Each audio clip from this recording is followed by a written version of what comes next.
साथियों, ज्ञान विविध संस्कार चैनल में मैं अरविंद पारिक आपका फिर से हार्दिक स्वागत करता हूं, अभिनंदन करता हूं। कल हमने पढ़ा था ऋग्वेदिक काल, ठीक है, वो कंप्लीट हो चुका था। आज हम उसी का एक पार्ट है उत्तर वैदिक काल। कुछ परिवर्तन आते हैं उसमें, धीरे धीरे परिवर्तन आता रहता है। जैसे राजा का जो पद है वो आनुवंशिक हो जाता है, जो विद्वत जो है उसके अधिकार कम हो जाते हैं, जाति जो होती है वो कर्म आधारित नहीं होकर जन्म आधारित हो जाती है। देवता जो थे उन देवताओं के स्थान पर नए 3 देवता आ जाते हैं, ब्रह्मा विष्णु महेश, वो देवता आ जाते हैं। इस प्रकार कई परिवर्तन आ जाते हैं। कुछ चीज़ों में परिवर्तन है। राजा जो है वो आनुवंशिक हो जाता है, फिर वो निरंकुश भी हो जाता है। तो कुछ परिवर्तन आते हैं और परीक्षा की दृष्टि से महत्वपूर्ण जो टॉपिक देखते हुए हम आगे बढ़ते हैं। आइए आज हम बात करेंगे उत्तर वैदिक काल।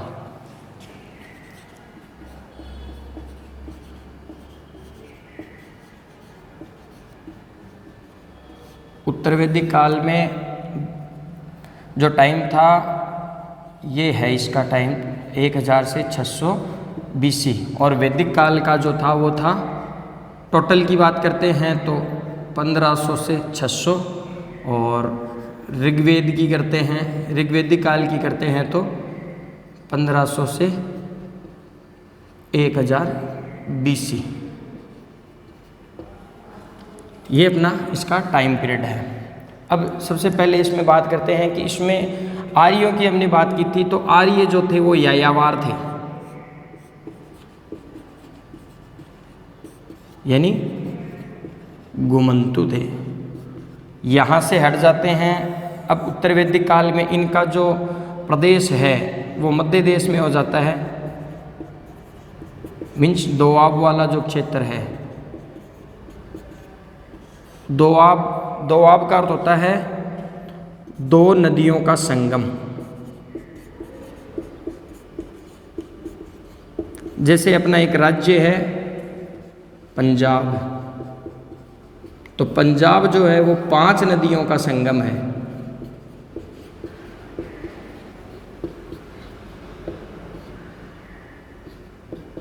वैसे ही दोआब जो है वो 2 नदियों का संगम है। ये जो दोआब वाला जो प्रदेश है वो एशिया का सबसे उपजाऊ जो प्रदेश है वो माना जाता है अभी। और इसमें सबसे ज़्यादा खास बात यही है कि उपजाऊ होने के कारण यहाँ पर खेती जो है वो आसानी से हो जाती थी। तो दोआब का अर्थ हो गया 2 नदियों का संगम, और इसे मध्य देश भी कहते हैं। यहाँ आर्य जो है वो आ जाते हैं। अब इसकी मुख्य मुख्य जो बातें हैं वो हम एक बार कर लेते हैं। सबसे पहले इनकी भौगोलिक स्थिति।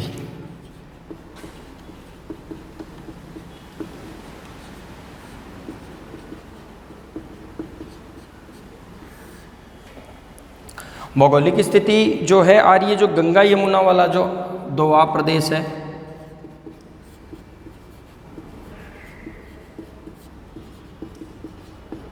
वाले दोआब क्षेत्र में ये आ जाते हैं। इसको मध्य देश भी कहते हैं। कई किताबों में हमें मध्य देश मिल जाता है तो हम फिर कंफ्यूज हो जाते हैं कि या तो सर ने गलत बताया है या सर ने सही बताया है, किताब वाला गलत है, तो हम दोनों नाम ले लेते हैं मध्य देश, ठीक है। और मुजवंत जो पर्वत हमने उसमें बात की थी, है ना। मुजवंत जो पर्वत है वो सोम के लिए प्रसिद्ध था। इसके अलावा 3 पहाड़ियाँ और थी, 1 2 3। वो 3 पहाड़ियाँ थी। एक तो थी त्रिकुद या त्रिकुद, दूसरी थी आपकी मेनाक और क्रेच, मेनाक और क्रेच, ये 3 पहाड़ियाँ थी। इसके अलावा आर्य जो है ये गंगा यमुना वाला जो प्रदेश है इसमें ये कृषि भी करने लग गए थे। गंगा यमुना वाला जो दोआब वाला प्रदेश है यहाँ पर ये लोग क्या करने लग गए थे, खेती करना शुरू कर दी थी। और खेती करने से सीधी सी बात है पशुओं को पालतू बनाना, वो कार्य भी ये करने लग गए थे। उत्तर वैदिक काल में जो प्रमुख जो नदी थी सिंधु थी, है ना। सिंधु नदी के अलावा सरस्वती और अफगानिस्तान की जो नदियां हैं का भी इसमें हमें उल्लेख मिलता है। ठीक है। अब आर्य जो थे वो कुछ राज्य हैं उनके बारे में जानते थे या उनके राज्य से बाहर थे। देखो सबसे पहले ये जो है, कल मैंने प्रशासनिक इकाइयों की बात की थी कि भाई पहले परिवार था, कुलप, कुलप के बाद में ये ग्राम जो थे, ग्राम के बाद में विश के बाद में राष्ट्र। तो जो राष्ट्र है तो उसमें कुछ राज्य थे, जनपदों का उदय लगभग एक दो का हो गया था, कुछ इससे बाहर थे। तो जैसे इसमें आपका कौशल है,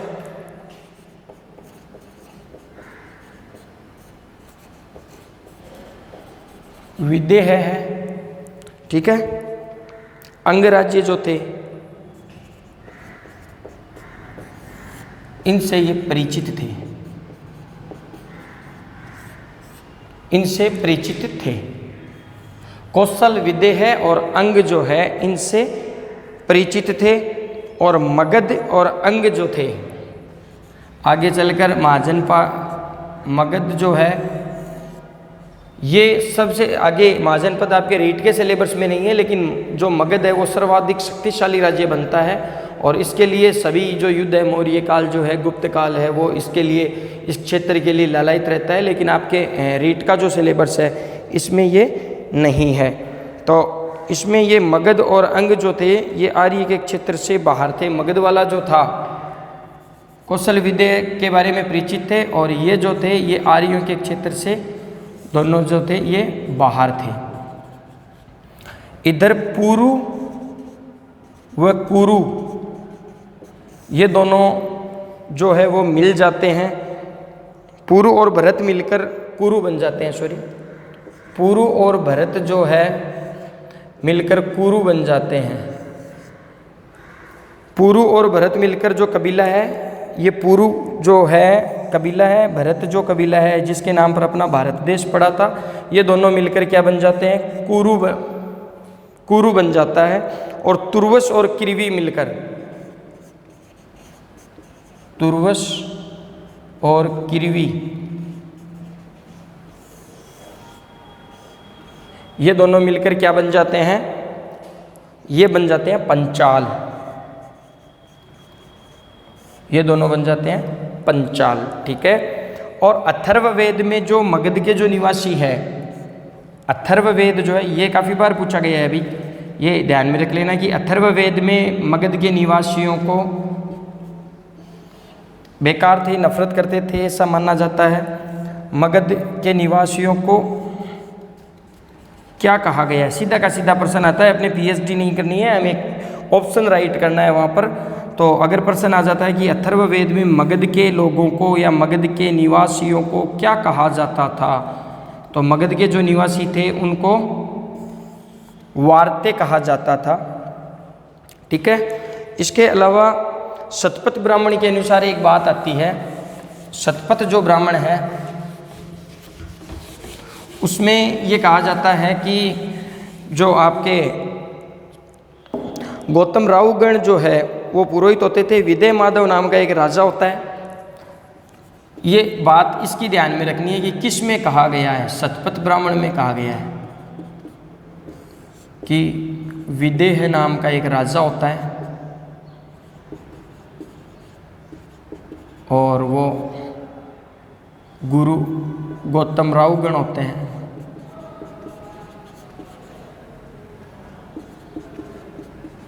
को लेकर अपने मुंह में अग्नि को ले लेता है, अग्निदेव को मुंह में लेकर और जलाता हुआ आ जाता है। विदेह माधव को अपने साथ, सॉरी, विदेह माधव गौतम राहुगण,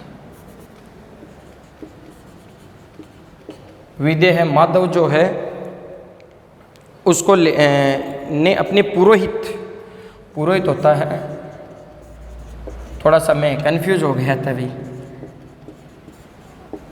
दिमाग काम नहीं कर रहा था, इसलिए थोड़ा सा ध्यान में रखना। राजा होता है विदेह माधव, और किसको लेकर आता है, अपने पुरोहित राहुगण को लेकर आता है, अग्नि को मुंह में धारण करके आता है। लेकिन एक नदी आती है सदानीरा, वहाँ से ये आगे नहीं बढ़ पाता है। सदानीरा का आधुनिक नाम मैंने आपको करवाया था गंडक नदी, आधुनिक नाम है। सदानीरा जो नदी है यहाँ तक आ जाता है और इसके आगे वो नहीं बढ़ पाता है। और ये जो थे नदी तक पहुँच जाता है। ये थी आपकी इनकी मुख्य मुख्य बातें। अब इनकी बात करते हैं जो उत्तर वैदिक आर्य जो थे इनके राजनीतिक जीवन की। तो राजनीतिक जीवन जो है इसमें राजा अपनी अनेक अनेक उपाधियां जो थी वो धारण करने लग जाते हैं। जैसे एकराट है, वैराज्य है ना, और आपके सम्राट है, स्वैराट है। राजा का पद जो था वो लगभग वंशानुगत हुआ भी नहीं था, हो भी गया था। दोनों सी बात है कि राजा का पद जो था वो वंशानुगत हो गया था। ऋग्वेद का जो अंतिम जो काल है ना, अंतिम समय में जो राजा का पद है वो आनुवंशिक हो गया था। तो उत्तर वैदिक काल में तो ये क्या हो गया था, राजा का जो पद था वो वंशानुगत हो गया था। ठीक है। इसके बाद में राजा जो थे वो कई उपाधियां धारण करने लगे थे। सम्राट, एकराट, ठीक है, स्वैराट, और आपकी एक उपाधि जो है वो है भोज।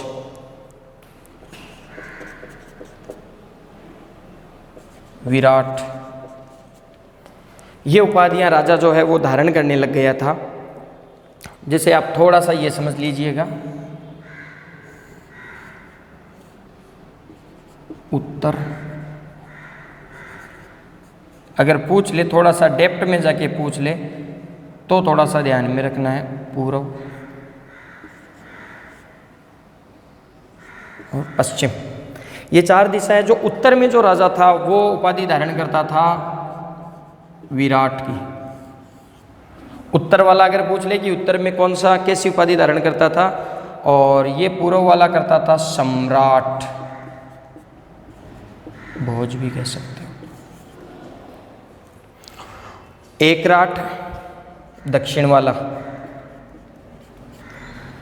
इसके अलावा पश्चिम वाला जो राजा था वो उपाधि धारण करता था स्वैराट। ये आप देख सकते हो, ये स्क्रीनशॉट इसका ले सकते हो कि उत्तर में कौन सा धारण करता था, विराट, और इसमें दक्षिण में एकराट, उत्तर में विराट, पूर्व में सम्राट, और एक राज्य होता था वैराज्य। इसका माना जाता है कि ये गणतंत्र हुआ करते थे, है ना, गणतंत्र हुआ करते थे। राजा जो थे इस काल में यज्ञ करवाने लग गए थे। यज्ञ तो जानते हो ना, मैंने बताया था कि ऋग्वेद काल में यज्ञ, यजुर्वेद में आता है यज्ञ। राजा क्या करवाने लगे थे, यज्ञ करवाने लगे थे। तो कुछ हम प्रमुख यज्ञ हैं उनके बारे में अध्ययन कर लेते हैं। पहला यज्ञ है वाजपेय यज्ञ। मुख्य मुख्य जो यज्ञ है ना उनकी। वाजपेय जो यज्ञ है वो खेल कूद प्रतियोगिता का आयोजन होता था।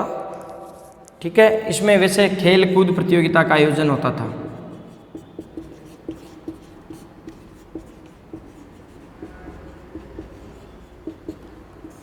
रथ दौड़ होती थी, ये ध्यान में रखना, इंपॉर्टेंट लाइन है ये। क्या होती थी, रथ दौड़ होती थी। और रथ दौड़ में राजा जो है, देखो भाई राजा कभी हारता नहीं है, सीधी सी बात है। कभी क्रिकेट मैच अगर आपने देखा है, और सौरव गांगुली की जब कप्तानी थी तो सौरव गांगुली कभी अगर रन आउट भी हो जाता था ना, और सामने अगर मोहम्मद कैफ है तो मान लो कि मोहम्मद कैफ जो है वो टीम से बाहर है, या युवराज सिंह है तो वो भी टीम से बाहर है। तो रथ दौड़ होती थी, वही क्रिकेट वाली बात है। और सौरव गांगुली जो है वो हमेशा जीतेगा, क्योंकि अगर उसके सामने वाला अगर उसको रन आउट करवा देगा ना तो वो टीम से बाहर है। तो रथ दौड़ होती थी, और रथ दौड़ में राजा जो था वो हमेशा विजित रहता था। खेलकूद प्रतियोगिता, ये था वाजपेय आपका यज्ञ, और इसमें सदैव जो राजा था वो जीतता था। फिर बात करते हैं, दूसरा यज्ञ है राजसूय यज्ञ।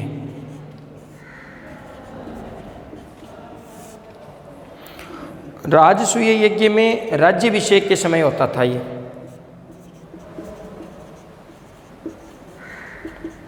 जब राजा का राज्याभिषेक होता था उस समय होता था, राज्याभिषेक के समय होता था।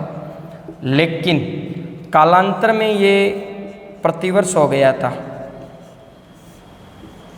हर साल होता था ये फिर, क्योंकि राजा को मज़ा आने लग गया था, है ना। इसमें सोमरस पिया जाता था।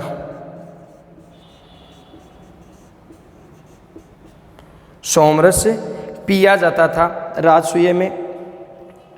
और जो सम्राट है वो हल चलाता था और रत्नीन जो थे उनके घर घर जाता था। क्या करता था राजा? फिर सम्राट जो होता था वो हल चलाता था।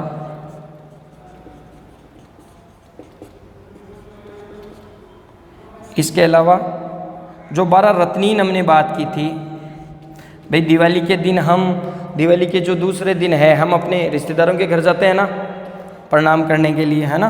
तो ये भी राजा भी 12 जो रत्नीन होते थे उनके घर घर जाता था, मिलता था। ठीक है, राजसूय की मुख्य बातें यही है। राज्याभिषेक के कालांतर में ये प्रतिवर्ष होने लग गया था और सोमरस पिया जाता था जो मुंजवंत पहाड़ी पर, और राजा हल चलाता था, 12 रत्नीनों के घर जाता था। इसके बाद में बात करते हैं हम पुरुष मेद। एक यज्ञ आता है पुरुष मेद। पहले एक बता देता हूँ आपको, अश्वमेध। अश्व, ये ध्यान में रखना भाई, अश्वमेध आता है। कई किताबों में या कई जो सर है वो बताते हैं मेघ आता है, मेघ नहीं आता है। मेघ का अर्थ होता है बादल और मेद का अर्थ होता है बलि देना। ठीक है, ये मेद है, मेद। और अश्व का अर्थ होता है घोड़ा। रामायण अगर आपने देखी हो तो रामायण में क्या होता है, भगवान श्री राम जो है वो एक घोड़े को छोड़ते हैं और वो घोड़ा जहाँ जहाँ जाता है वहाँ जो राज्य जो क्षेत्र है वो उसका हो जाता है। फिर लोग कुछ पकड़ लेते हैं, तो जहाँ पर अगर उसको पकड़ लिया जाता है वहाँ से उनको युद्ध करना पड़ता है। जो जीतता है वही सम्राट होता है और वही विजित रहता है। आधुनिक काल की बात करते हैं तो सवाई जय सिंह जो थे अपने जयपुर के राजा, उन्होंने किया था जयपुर में। और प्राचीन काल की बात करें तो भगवान श्री राम जो थे, है ना, उन्होंने किया था। तो मेद का अर्थ होता है बलि देना। इसमें घोड़े को छोड़ा जाता है। इसके अलावा इसमें ब्राह्मण जो थे, ब्राह्मण या पुरोहित हम कह सकते हैं, वो और क्षत्रिय ये उच्च स्वर में गान करते हैं, गाना गाते हैं या गान करते हैं। पुरोहित जो थे भाई ये अपने आप को सर्वश्रेष्ठ समझते थे, तो ये तो अपना फायदा देखते हैं और ये दिन में गाते हैं। क्षेत्रीय है ना, ये रात में, रात्रि का जो समय है इसमें गाते हैं। इसमें लगभग 600 पशुओं की बलि दे दी जाती है। इसके अलावा जो मुख्य जो रानी होती है, रानी या पटरानी जो होती है वो अश्व के पास होती है या बैठती है। अश्व के पास बैठती है, बैठने के बाद में वहाँ लेट जाती है, सोती है, अश्व के पास सोती है। और जो पुरोहित होती है, पुरोहित होते हैं ना, पुरोहित और रानी के मध्य संवाद होता है। संवाद होता है, गंदा मजाक होता है, मजाक करते हैं ये आपस में, और वो मजाक जो होता है वो गंदा मजाक होता है। रानी और पुरोहितों के मध्य संवाद होता है। संवाद यानी गंदा मजाक। हालांकि संवाद में जरूरी नहीं होता कि वो गंदा ही हो, लेकिन यहाँ जो मजाक होती है वो गंदी मजाक होती है। ठीक है, बाद में जब अगर युद्ध जीत जाता है, जीतने के बाद में राजा और जो रानी की दासियां होती है, इनकी जो दासियां होती है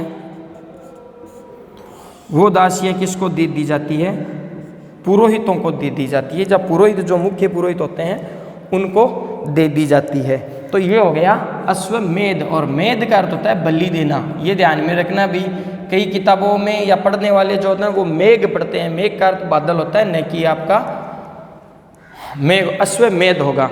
वैसे ही पुरुष मेध में पुरुष की बलि दी जाती थी। अश्वमेघ अपना हो गया, है ना। इसी प्रकार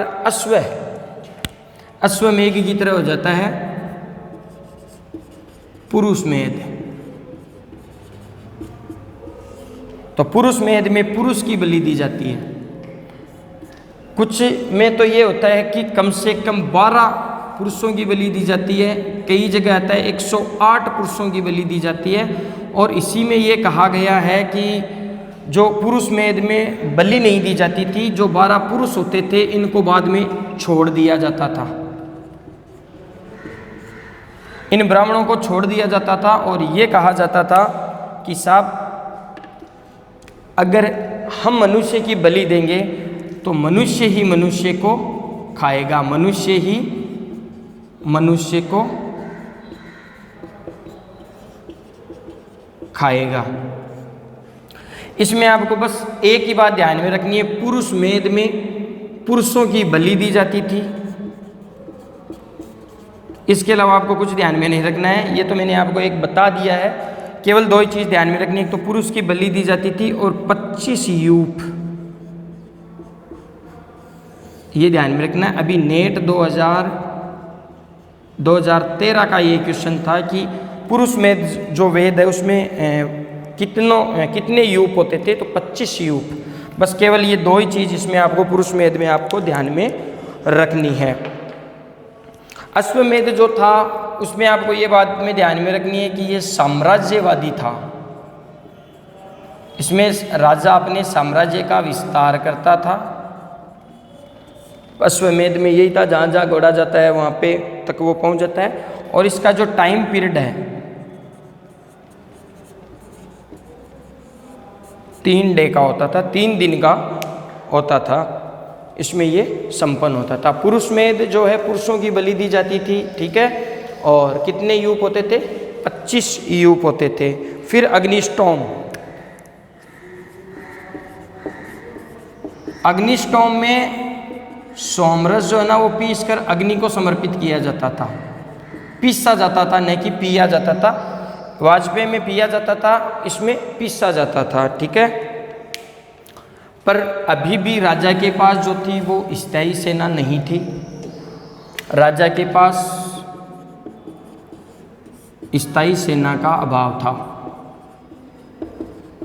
कबीले की जो सेना थी उससे लड़ाई किया करता था, स्थायी सेना नहीं थी, 1 नंबर।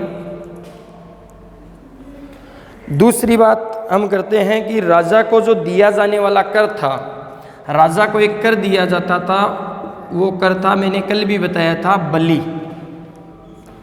बलि जो था वो राजा को स्वेच्छा से दिया जाता था, राजा को दिया जाने वाला कर।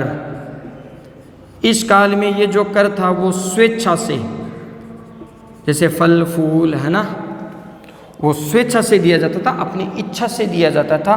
कितना दिया जाता था, 1/6 भाग दिया जाता था, बस। इसके अलावा कुछ ध्यान में नहीं रखना है। कितना दिया जाता था, 1/6 भाग दिया जाता था। कर का नाम क्या है, बलि। हालांकि वो बलि अलग हो गई है, ये बलि अलग है। इसके अलावा इसमें ऋग्वेद काल में हमने बात की थी, 3 समितियाँ थी, सभा, समिति और विद्वत। ये लुप्त प्राय हो चुकी थी, विद्वत का कोई उल्लेख नहीं मिलता है, विद्वत लुप्त ही मानो आप। और अथर्ववेद में सभा और समिति को प्रजापति की 2 पुत्रियां कहा है। ये ध्यान में रख लेना कि किस में कहा गया है, अथर्ववेद में सभा और समिति को प्रजापति ब्रह्मा जी की 2 पुत्रियां कहा है। सीधा का सीधा आ जाता है कि भी किस में कहा गया है, तो आपका अथर्ववेद जो है उसमें कहा गया है कि, और सभा और समिति ये मुख्यतः उस समय क्या कार्य करती थी, ये कार्य करती थी राजा पर नियंत्रण, वरना तो राजा फिर अपनी चलाता था, ये राजा पर पूर्णतः नियंत्रण करती थी। अब भी ये यही कार्य करती है, राजा पर नियंत्रण करती है, इस काल में भी। लेकिन समिति का जो अध्यक्ष था वो हमने बात की थी, वो कहलाता था ईशान नहवी। समिति का अध्यक्ष ईशान कहलाता था और सभा जो थी वो अथर्ववेद में इसे कहा गया है नरिष्ठा।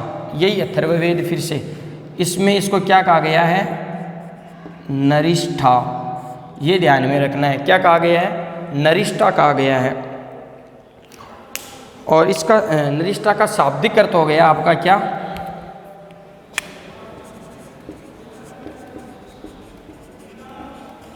अनुलंघनीय, लांगा नहीं जा सकता, अनुलंघनीय। एक बार फिर से मैं बता देता हूँ कि जैसे ऋग्वेद काल में थी 3 समितियाँ थी, सभा, समिति और विद्वत।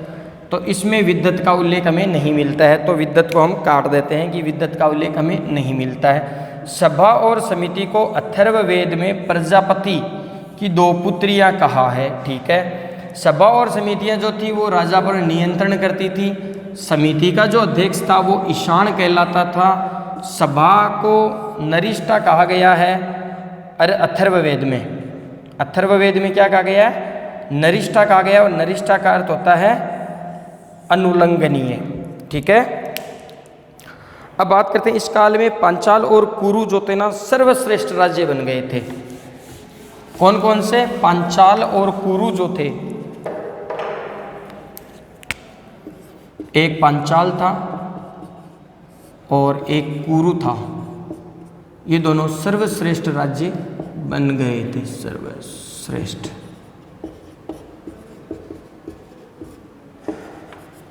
ठीक है। इसके अलावा इसमें 3 उपनिषद राजा, दार्शनिक राजा होते हैं। एक तो पांचाल में होते हैं, ये आप एक जगह लिख लेना भाई, अभी फर्स्ट ग्रेड का भी क्वेश्चन था। उपनिषद काल के, हेडिंग डालेना, उपनिषद काल के दार्शनिक राजा। पहला पांचाल, पांचाल के बाद में केकय,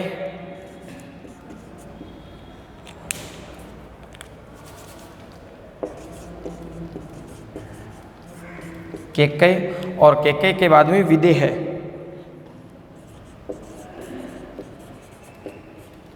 विदेह। पंचाल का राजा कौन था, परवाहन जाबाली। परवाहन एक जगह लिख लेना आप, जैसे मैं लिख रहा हूं, परवाहन जाबाली, परवाहन जाबाली। केकय के थे अश्वपति, केकय के थे अश्वपति, और विदेह के थे राजा जनक। अब इनकी मोटी मोटी 2-2, 4-4 बातें इन पर और कर लेते हैं। जनक जो थे इनका मूल नाम था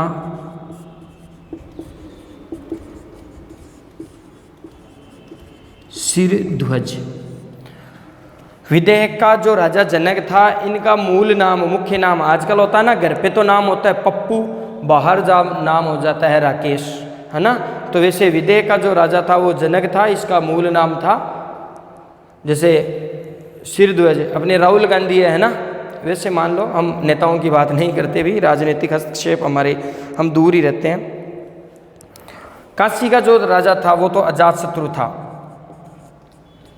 नहीं पूछेंगे आपको रीट में तो, लेकिन फिर भी आप लिख लो। काशी का जो राजा था ना, अपने पिता की, इनके पिता बिंबिसार होते हैं, और बिंबिसार की ये अपने पिता की हत्या कर देते हैं। इन्होंने 3 विवाह करते हैं, 3 रानियों से विवाह करते हैं मुख्य रूप से।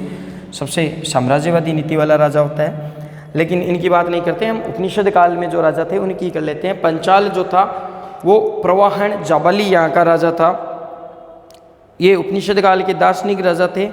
और जो आपके पांचाल है, पांचाल के बारे में अगर बात करते हैं तो पांचाल उस समय का सबसे वैदिक सभ्यता का सर्वश्रेष्ठ प्रतिनिधि। पांचाल के बारे में आप लिखो वैदिक सभ्यता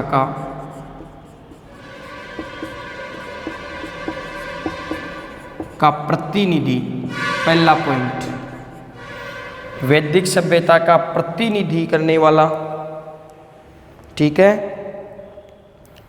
प्रजापति की नाभि। दूसरा लिखो प्रजापति की नाभि,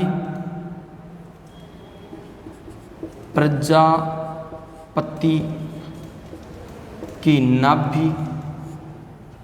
ठीक है, ये पांचाल के अन्य नाम मान सकते हो आप, या प्रजापति की नाभि। आर्य संस्कृति की धुरी, आर्य संस्कृति की धुरी। और एक नाम और लिख लो आप, शिष्टाचार के आदर्श। शिष्टाचार तो जानते ही हो आप, बड़े शिष्टाचारी हो। काया के शिष्टाचार का आदर्श। वैदिक सभ्यता का जो पांचाल है उसको क्या कहा जाता था? वैदिक सभ्यता का प्रतिनिधि करने वाला। प्रजापति की नाभि, प्रजापति अपने भगवान ब्रह्मा जी हैं। आर्य संस्कृति, अंडरलाइन कर लेना या लिख लेना भाई, आर्य संस्कृति की धुरी और शिष्टाचार का आदर्श। ठीक है, ये थी आपके किसकी बात? ये बात थी आपका जो ये है पांचाल, इसके बारे में। ठीक है, ये वैदिक सभ्यता का सर्वश्रेष्ठ प्रतिनिधि करता है। ये बात कहने वाले थे शतपथ ब्राह्मण। शतपथ ब्राह्मण में ये बात कही जाती है कि वैदिक सभ्यता का प्रतिनिधि करने वाला है। अब बात करते हैं केकई की। राजा था अश्वपति, है ना। ये कहता है, थोड़ा सा इसको मैं नीचे वाले को पहले मिटा देता हूँ भाई, एक सेकेंड। ये हेडिंग डाले ना, उपनिषद काल के राजा। दोबारा ही लिख लेते हैं। केकई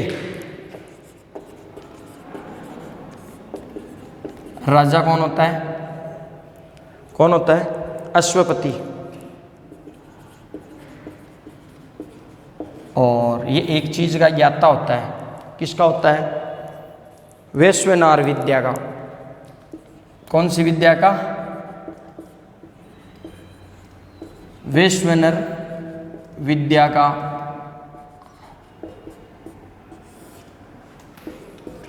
ज्ञाता होता है। वैश्वनर विद्या क्या होती है भाई? वैश्वनर विद्या होती है आत्मा। ये आत्मा तो अजर अमर है ना, तो इसका ज्ञाता होता है। और एक उपनिषद है अपना छांदोग्य उपनिषद।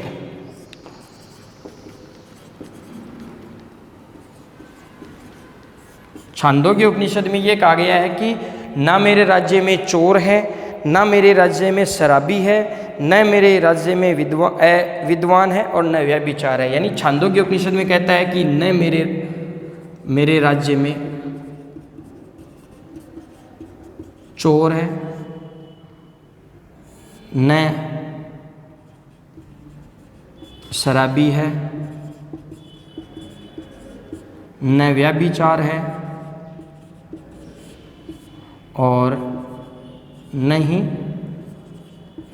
अविद्वान है। ये बात किसमें कही गई है? छांदोग्य उपनिषद में। आपको इतना ही ध्यान में, केकई राजा अश्वपति, इंपॉर्टेंट ये है वैश्वनार विद्या और आत्मा। वैश्वनार विद्या या आत्मा का ज्ञाता था। और छांदोग्य उपनिषद में ये कहता है कि न मेरे राज्य में चोर है, न शराबी है, न व्यभिचार है। फिर विदेह। विदेह का राजा था जनक, और जनक का नाम क्या था? शिरध्वज। जनक मूल नाम था शिरध्वज। ठीक है, अब शास्त्रार्थ में ये ब्राह्मणों को हराया था। शास्त्रार्थ हुआ था, टॉपिक हो गया होगा, है ना, आत्मा वगैरह कोई भी। ब्राह्मणों को हराया गया था, और ब्राह्मण उस समय सबसे ज़्यादा ज्ञानी थे। ब्राह्मणों को हराया और एक उपाधि धारण करता है। उस उपाधि का आप नाम लिख लीजिएगा, राजन्य बंधु। राजन्य बंधु, ये आप लिख लेना, राजन्य बंधु। जनक कहाँ का राजा था? केकई का? विदेह का था। ये तीनों राजाओं के नाम लिख लेना, विदेह का था, कहाँ का था, है ना, ठीक है। तीनों राजा थे और कहाँ के थे, उपनिषद काल के थे। और तीनों की खास खास बातें और पांचाली की जो 2-4 बातें हैं वो ज़रूर आप लिख लेना। और अब हम अगली जो क्लास है उसमें आर्थिक जीवन के बारे में अध्ययन करेंगे बच्चों। जब तक के लिए धन्यवाद।